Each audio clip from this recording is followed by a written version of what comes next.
ദൈവമാതാവേ, കൃപാസനത്തിലൂടെ ഞങ്ങൾക്കും ഞങ്ങളുടെ ദേശത്തിനും അമ്മ മധ്യസ്ഥം തേടി തന്ന എല്ലാ അനുഗ്രഹങ്ങൾക്കും കൃപകൾക്കും ഞങ്ങളിപ്പോൾ ഹൃദയം നിറഞ്ഞ നന്ദി പറയുന്നു.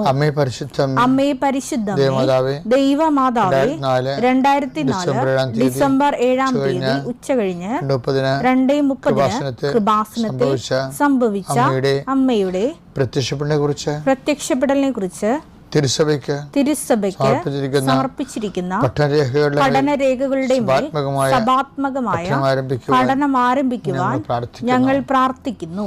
അമ്മേ പരിശുദ്ധമേ, ഭൂസ്വർലോകങ്ങളുടെ രാജ്ഞിയായ അങ്ങേയ്ക്ക് ഭൗമസംരക്ഷണത്തിനായി പ്രപഞ്ച പ്രകൃതിയെ തന്നെ തിരുസഭ പ്രതിഷ്ഠിക്കുവാൻ ഈ പ്രത്യക്ഷീകരണം വഴി ഇടയാക്കണമേ.